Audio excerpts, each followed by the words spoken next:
राजद्रोह धारा 124 AIPC पर एक विस्तृत कानूनी लेख प्रस्तावना औपनिवेशिक काल के दौरान इसकी शुरुआत के बाद से राजद्रोह पर कानून ने आलोचना की है।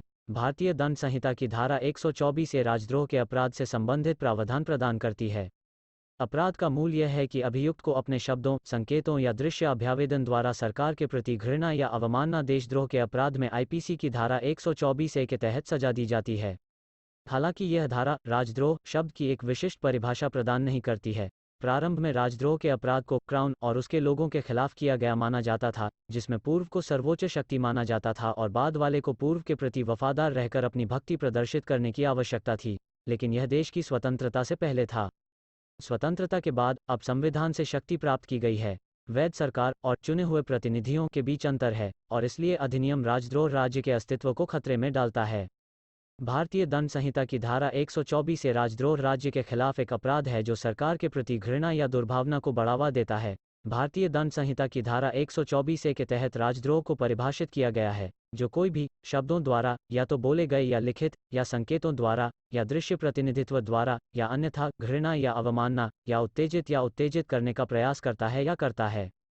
आजीवन कारावास से, जिसमें जुर्माना जोड़ा जा सकता है, या कारावास से जिसे 3 वर्ष तक बढ़ाया जा सकता है, जिसमें जुर्माना जोड़ा जा सकता है, या जुर्माने से दंडित किया जाएगा। राजद्रोह के अपराध के लिए निम्नलिखित तत्व हैं। सबसे पहले और सबसे महत्वपूर्ण, शब्दों को श्रव्य रूप से वितरित किया जाना चाहिए, लिखा जाना चाहिए या आंदोलनों या संकेतों के माध्यम से प्रदर्शित किया जाना चाहिए।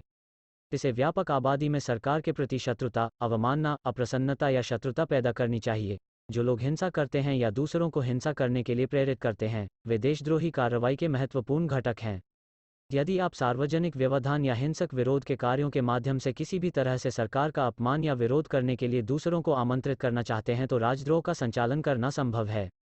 केदारनाथ दास बनाम बिहार राज्य 1962 AR 955। इस मामले में पहली बार आईपीसी की धारा 124 की संवैधानिक वैधता को माननीय सर्वोच्च न्यायालय के समक्ष चुनौती दी गई थी।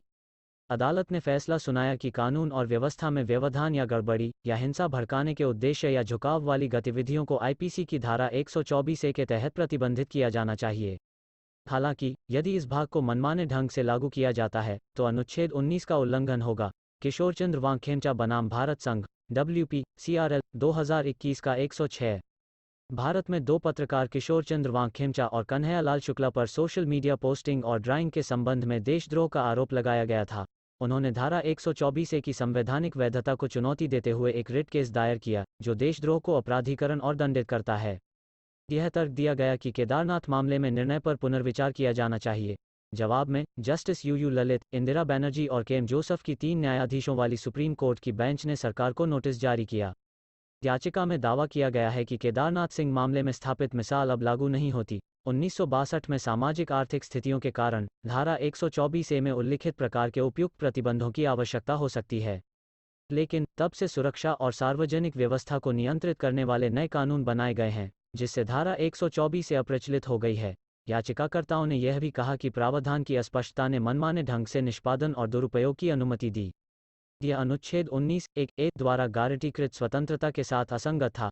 पहले हस्तक्षेप करने वाले एक प्रसिद्ध पत्रकार श्री शशि कुमार थे, जिन्होंने दावा किया था कि सरकार की आलोचना को राजद्रोह के रूप में वर्गीकृत करने के लिए धारा 124 के अस्पष्ट शब्दों का गलत इस्तेमाल किया गया था।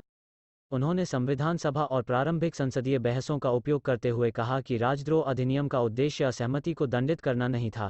दूसरे हस्तक्षेपकर्ता कानूनी अकादमिक डॉक्टर संजय जैन ने अन्य देशों में राजद्रोह कानूनों का एक सिंहावलोकन पेश किया, ताकि अदालत को समकालीन घटनाओं के आलोक में कानून का विश्लेषण करने में मदद मिल सके। उन्होंने कहा कि चूंकि उपनिवेशवाद विरोधी आंदोलनों को दबाने के लिए एक औपनिवेशिक शक्ति द्वारा धारा 124 से अधिनियमित की गई थी, इसलिए इस पर पुनर्विचार किया जाना चाहिए। तीसरे मध्यस्थ फाउंडेशन फॉर मीडिया प्रोफेशनल्स ने प्रावधान की पूर्व संवैधानिक स्थिति पर सवाल उठाते हुए इसी तरह की चिंताओं का हवाला दिया। सुप्रीम कोर्ट को अभी इस पर विचार करना है कि क्या भारतीय दंड संहिता 1860 की धारा 124 जो देशद्रोह को अपराध बनाती है, असंवैधानिक है। विनोद दुआ बनाम भारत संघ रिट याचिका CRL संख्या 154/2020। इस मामले में श्री विनोद दुआ ने अपने YouTube शो में भारत के प्रधानमंत्री नरेंद्र मोदी और सरकार के खिलाफ कथित तौर पर अप्रमाणित और अजीब आरोप लगाए।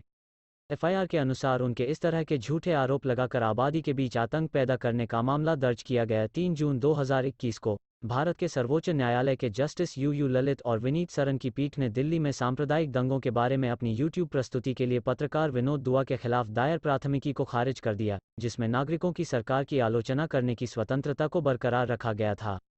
आईपीसी की धारा 124 ए और 505 का उपयोग केवल तभी किया जाना चाहिए जब टिप्पणियों या वाक्यांशों में जहरीली प्रवृत्ति हो या सार्वजनिक हंगामा या कानून और व्यवस्था को बाधित करने का उद्देश्य हो।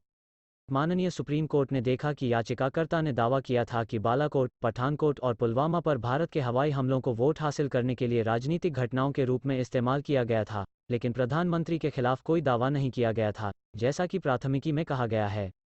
लेकिन अगर सुप्रीम कोर्ट द्वारा मामले को उठाए जाने से पहले दुआ ने अपने टॉक शो में कुछ टिप्पणी की, तो वह एक पत्रकार के रूप में दावा करने के अपने अधिकारों के भीतर होंगे। निष्कर्ष: भारतीय दंड संहिता 1860 की धारा 124 ए को समाज में प्रतिरोध के शेष रूपों को वश में करने और हटाने के लिए अधिनियमित किया गया था। इस तरह की प्रवृत्ति लोकतंत्र के अंतर्निहित सिद्धांतों के विपरीत है। भारत जैसे आधुनिक देश में इस तरह के प्रावधान का अस्तित्व बेमानी लगता है। सजा की गंभीरता के कारण खंड गंभीर है।